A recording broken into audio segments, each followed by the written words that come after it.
салом алейкум дӯстони азиз, бо шумо духтур Умар Азиф аст. Як чанд рӯз пеш ба як шабакаи англисизабон ба забони англисӣ интервю дода будем ва ба як чанд саволҳое ки ба духтурон медиҳанд ҷавоб гардонда будем ва ман имрӯз тасмим гирифтам ки ҳамин наворро барои шумо тарҷума карда пешниҳод кунам, ба хотире ки ҳастанд шахсоне ки мехоҳанд ки фарзанди онҳо духтур шавад ва ё ки худи онҳо духтур шаванд ва ин маълумотҳо барои онҳо муҳим астанд. ва бояд гуфт ки агар ҳамон наворро дар шабакаи худ гузорам, ман ҳатман ссилкаи он шабакаро низ дар зери ҳамин навор мегузорам.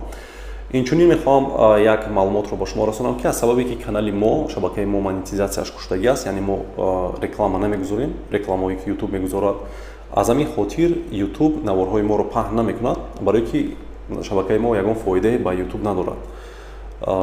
ба ҳамин хотир аз шумо хоҳиш мекунам ки наворро ҳар ҷое ки метавонед паҳн кунед ва инчунин ҳатман фикри худро оиди ҳамин навор дар зери ҳамин навор нависед дар комментария.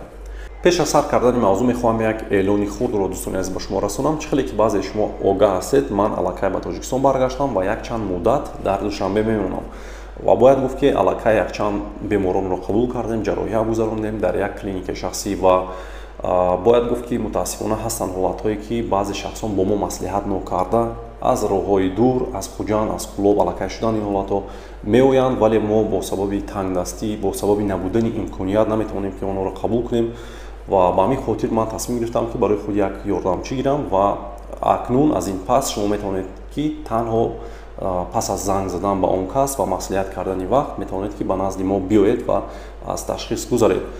рақами ёрдамчии моро шумо дар ҳамин навор мебинед. хоҳиш мекунам ки пеш аз оне ки шумо меоед ба назди мо ҳатман вақт, соат, ҳамаи онро бо он кас маслиҳат кунед ва танҳо пас аз маслиҳат кардан ба назди мо биёед.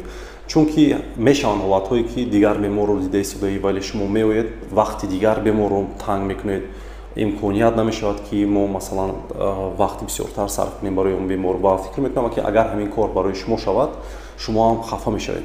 мутаассифона дӯстони азиз, ин ғайриимкон аст дар вақти кор кардан ба зангҳои телефонии шумо ҷавоб додан, яъне ки ман худам наметавонам ҷавоб диҳам. ба ҳамин хотир метавонед ки ба ёрдамчии ман занг занед, маслиҳат кунед ва танҳо пас аз маслиҳат метавонед ки ба назди мо биёед. хуб дӯстони азиз, инчунин ҳамроҳ бо ман як духтури занона низ фаъолият мекунанд дар ин клиника ки тӯли 15 сол дар давлати Яман фаъолият доштанд ва якчанд муддат пеш баргаштанд ба ватан ва бояд гуфт ки тамоми ташхисҳо ӯзӣ, тамоми ташхисҳову тавбатҳоро худи он кас мегузаронанд. агар занҳое бошанд ки бемор бошанд ё ки шояд ки мардоне бошанд ки мехоҳанд занҳои онҳо аз ташхис ва тавбат гузаранд, метавонанд ки ба ҳамин рақамҳо муроҷиат кунанд ва ба духтур Шаҳноз Алиевна номнавис кунанд. ва бояд гуфт ки собиқаи бениҳоят бой дорам ва ман рости бениҳоят фахр мекунам ки ҳамроҳ бо ин шахсон кор мекунам.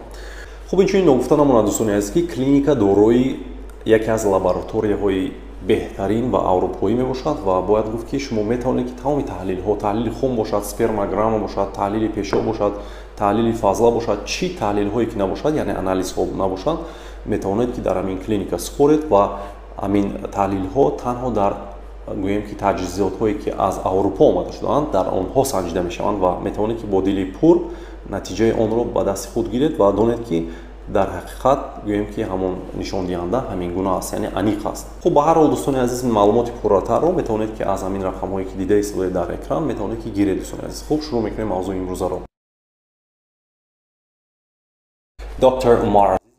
духтур Умар Азиф ҳастам аз Тоҷикистон. ҳамчун духтури умумӣ фаъолият мекунам ва инчунин ҳамчун ҷарроҳ.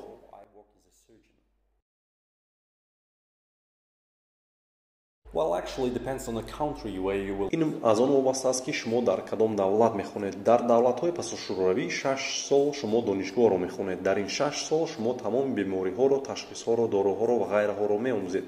баъди 6 сол шумо як ихтисосро интихоб карда 1 ё 2 сол меомӯзед. баъзеҳо ҷарроҳиро интихоб мекунанд, баъзеҳо духтури қалбро.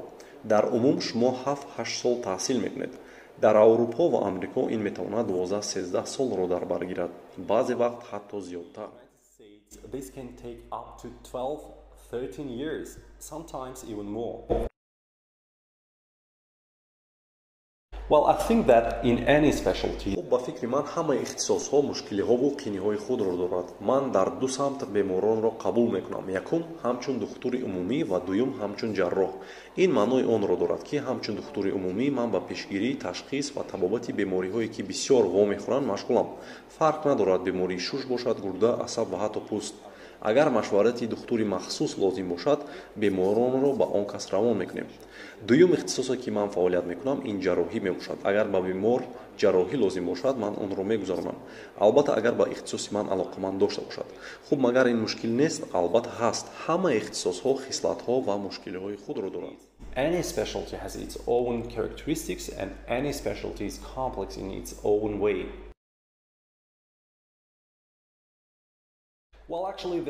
аз ҳама кори душвор дар соҳаи тиб ин ташхис яъне диагноз мондан аст, вале ин чизе аст ки аз ҳама зиёд ба ман писанд аст. баъзе вақт ба ман бо бемориҳои нофаҳмо муроҷиат мекунанд, ҳам калонсолон ва ҳам кӯдакон. инҳо бемороне ҳастанд ки дар дигар беморхонаҳо ба онҳо кӯмак накарданд ва бемории онҳоро аниқ карда натавонистанд.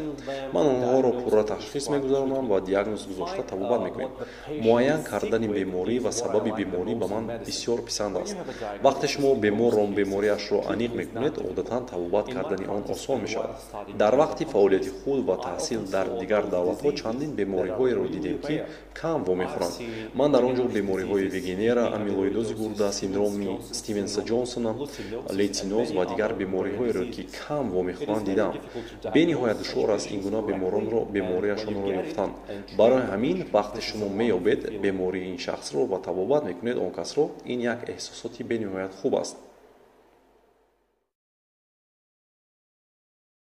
In Europe, the United States and other developed countries. дар Аврупо, Амрико ва дигар давлатҳои тараққикарда духтурон маоши хуб мегиранд, аммо дар давлатҳои пасошӯравӣ албатта кам назар ба онҳо. вале ба ҳар ҳол аз духтур низ вобаста аст. агар шумо духтури хуб бошед, шумо нағз кор мекунед ва ин дуруст аст, бояд ҳамин хел бошад. барои оне ки шахс духтур шавад, ӯ солҳои дарозро аз даст медиҳад, солҳои дароз мехонад ва таҷриба мегирад. дар ягон донишгоҳ ин қадар муддати дароз шахс намехонад.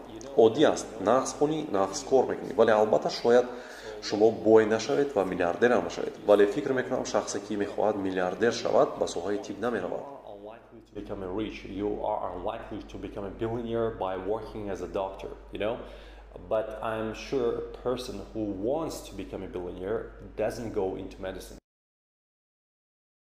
خب دوستان عزیز، در اینجا نوار به انجام میرسد. از شما خواهش میکنم که نوار رو حتما با یارو دوستان خود روان کنید و حتما فکر خود رو و یا اینکه سوالهای خود رو در زیر همین نوار در کامنتار نویسید و خداوند هیچگاه بیمار نشوید. خیر.